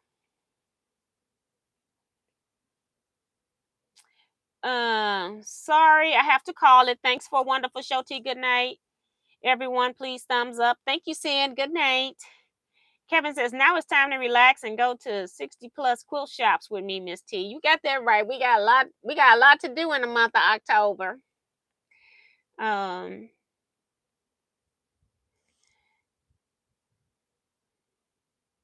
not going to read that one. Sin says, my keyboard had been nuts tonight. That's my story. I'm sticking to it. Good night, everybody. Lena's reminding people to hit the thumbs up. She says, can't find the thumbs up. You got to go out and hit the thumbs up and then come back in. You have to minimize your screen so you can hit the thumbs up. It depends on what device you're on. Becky Bramlett says, maybe change the and to or, laughing out loud. Right. You're going to get one or the other. T, you look fine now. Earlier it was blurry. Okay. You and Kevin coming to the Carolina shop hop? No, we doing Missouri. We haven't finished Missouri. We only did 7 shops. We got 63 more to go, I guess. Good night, June. Thank you so much for coming in tonight. Thank you. Thank you. And I see I got 24 emails and probably some in the Probably some in, yep, some in my spam too. So let me get these out of here. Move this into the inbox.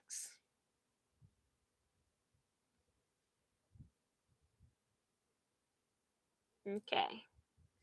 Um,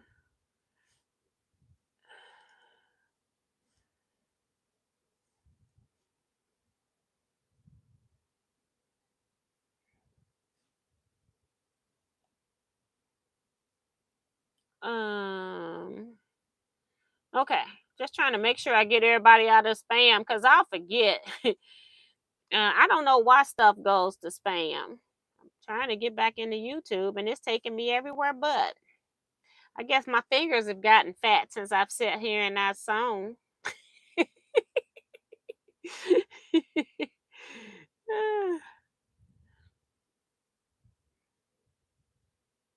Any more bag making? I have not done any stitching in a couple weeks. No, that's a lie.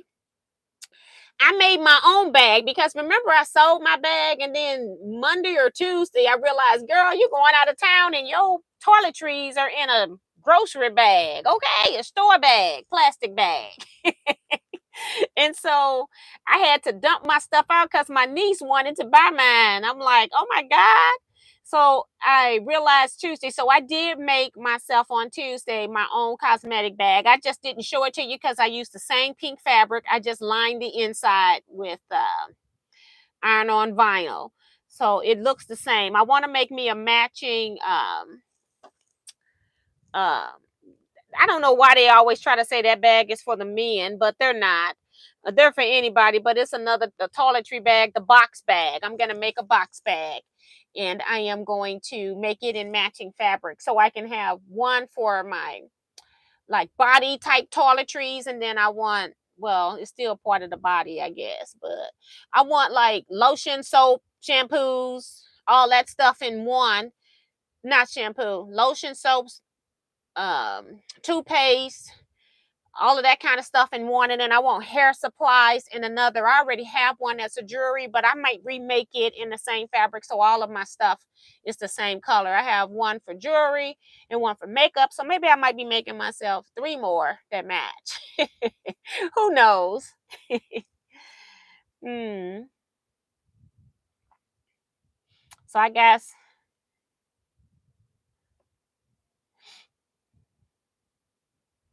we got somebody that's very clever and creative now.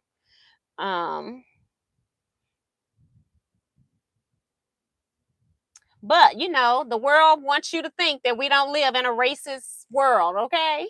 I'm just saying, I'm just making a statement. You will have to do it for us this year, Miss Bonita, or come to MO to do it with us, laughing out loud. Good evening, T and everyone. Did you say Zoom call is tomorrow? Yes, C Joy Remo says she saw it posted. I haven't been on the Facebook page.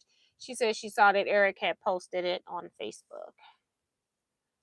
So found out too late that AQS added Des Moines to his quilt shows again. Hubby doesn't know it yet, but we're going there next year for our anniversary. That's funny, Sue.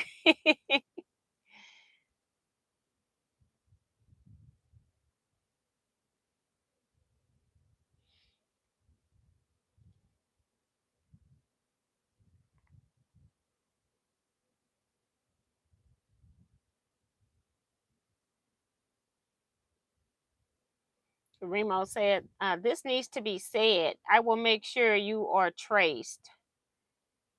Oh, she's probably talking to the spammer. Yeah, but that's the thing about YouTube and any other social media where you're putting yourself out here. You haven't done anything to anybody. You just have somebody that just wants to come and see you cry, and you're not gonna get it here. My skin's too thick for that. My mom raised somebody that can stand on her own 2 feet. So yeah. So you have to have thick skin when you're putting yourself out on social media. Just unnecessary stuff like that happens. And it happened a lot when I was earlier. And the funny thing is that YouTube allowed them to make that name. See, that's what I'm saying. They don't even have stipulations where you can't even name yourself that. So people are so just unaware how much racism it is in the world, and you're just minding your own business, not even harassing anybody. So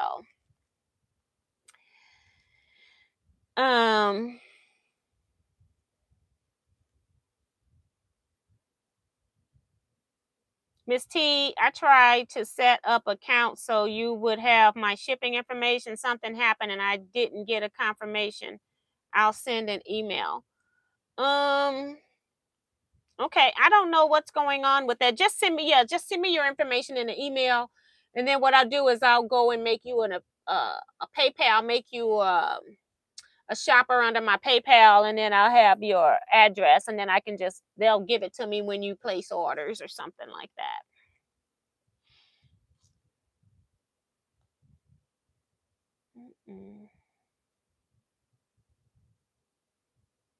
Lena says, Miss T, I try. Oh, that was Lena, not Liz. I'm sorry. I think I said Liz. I can't remember now what I said. It's getting toward the end.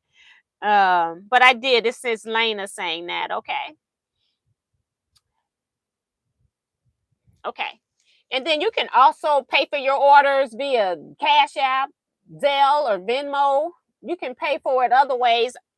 Then I don't have to pay the heavy cost to PayPal either for their services. They take a good chunk of money out. They keep going up higher and higher every year for their service fees. So I really don't care how you pay it, if you want to pay it some other ways.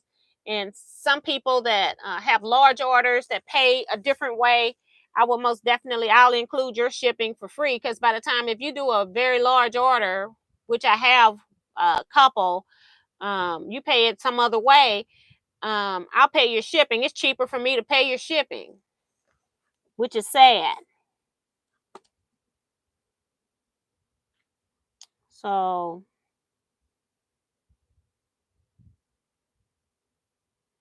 yeah, I do take Cash App, and my Cash App is just Teaquilts. My Venmo is Teaquilts, and um my Zelle, like through banking, is just my email, teaquilts@teaquilts.com. My name is Teajuana Mahone. I'm not hiding what my name is. So, but all of that goes through basically just remembering Teaquilts. Everything is just Teaquilts, and it'll go through that way too. Whoops. Do PayPal charge you for receiving or for me sending? They charge me for any money that comes in, whether it's a gift or not, because I'm listed as a business account. So they charge the same rate no matter what, if it's an order or if it's a gift. So that's why this year, if you're sending me a gift or if you're just signing up for blocks and stuff like that, I've been asking people to use other payment methods. That's why people are starting to use like those I'm blocking the name of them because I don't use them. Like, you know how you have event plannings and then you sign up and they have different people that will take your payments, and then they add the payment fee on to your charge when you're paying. And so a lot of people are doing that to get away from them having to pay it out of their money on PayPal. But they're not selling a service, they're selling you a ticket. And so I'm trying not to do that. Have a good evening, Delia. Thank you so much for coming in.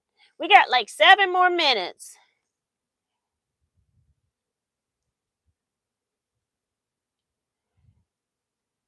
Okay, let me clear all of this. Okay.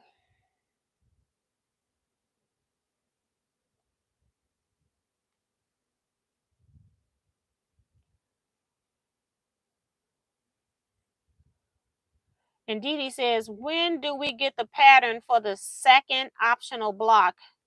after you show the first ones. I guess so. I have to edit the video on the first video. It take you about 5 minutes to make this block, and I got like a 20-minute video, and that's because I was showing me sewing, and then I'm working on more than one block at a time too. However, on the future videos, I'm not doing any sewing, so I'm hoping I gotta edit the video, so I haven't done any editing yet. So I have no idea, Dee, yet. And the one that's out now is due for the month of October. The next block would be due the month of November. What's my next project? Quilting. I'm not gonna be anything that I'm gonna be sewing in here. I'm gonna finish off this not today. I'm gonna lay that quilt out most definitely before next Saturday. If I don't do anything else, I am gonna lay that out on my deck. Because it's huge. It's 100 square inches. I have no 100 inches of open free space in this house. 100 inches is pretty big. So I'm gonna lay it out on my deck, and then I can get my borders lined up. My inside is lined up, or maybe I just need to sew the insides together, and then I can go lay this thing out on the deck, or at least sew my rows together. I gotta do something, sew something together. And then I can lay these border pieces out to make sure that I'm not going to have fabrics. If you randomly do something, 9 times out of 10, one of them is going to be out of whack. And then it's going to drive me nuts if that one is out of whack, and I'm going to be ripping the quilt anyway. So my next project, I have no idea what I'm going to be sewing on, because all I can think in my head is I got a lot of quilts I need to quilt for. I got to pick up Betsy's quilt. Never did get her quilts picked up. I got another lady that needs 2 bed quilts. I got another lady I need to call about quilting. I got one lady wanting a t-shirt quilt. Another lady wanting 2 quilts quilted. So it's time to start long arm quilting. These people ready to do their Christmas gifts now. So I've been putting out stuff as long as I can. I still haven't quilted that custom quilt. I had put her backing on, and I was having her pick thread. It took her 2 days, 3 days to tell me what color thread, and then I was no longer interested. So it's just been sitting on my frame for almost a week now, because of lack of communication in a timely manner. So I was all gung-ho ready to go last Monday, and it took her too long. I said, now it's time for me to go back to quilt judging. It was getting too close to Judge D-Day, as you say, judging day. So I was like, I don't have time for that right now. But so I don't have anything planned, because I'm going to be trying to work on getting a plan made for the boho heart sew along. I'm going to be working on that. That's going to be my project. I think I'm a dinosaur. Went to the shoe store yesterday and wrote a check. The clerk had to get his book out to see how to run it. I don't even take checks out anymore. I just say forget it.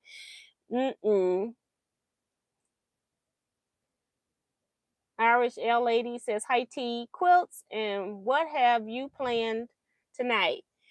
I talked about me judging a quilt show, and basically that's about it. I almost done hand quilting another quilt. That's good, Susan.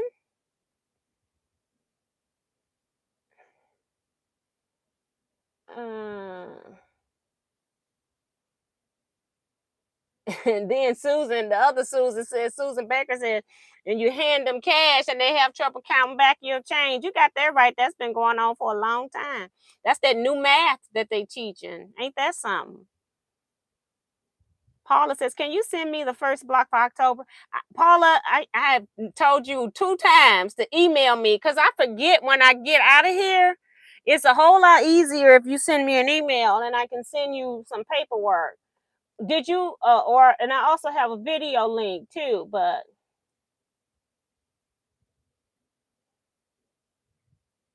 so yes, I can do that. Just send me your just email me. I just forget when I get out of here. Kitty says, whenever you ask me to tell you about thread or whatever for a quilt, I get back right away because you lose interest in my quilt. And it's not that I like intentionally lose interest. It's like I go to something else because like I wait like 3-4 hours doing nothing. So now I'm just propped up looking at TV while I'm waiting on a response. And I'm okay with that because, you know, that's part of the process. But when you don't miss the whole day and we in the next day, I'm like, I don't start at something else. I didn't even go get the batting out the garage for her quilt because she never responded. So I got to start with that. I got to get the batting out because the batting I got in, I've been using 80/20 and she wants 100% cotton. So I have to go back and get the 100% cotton out.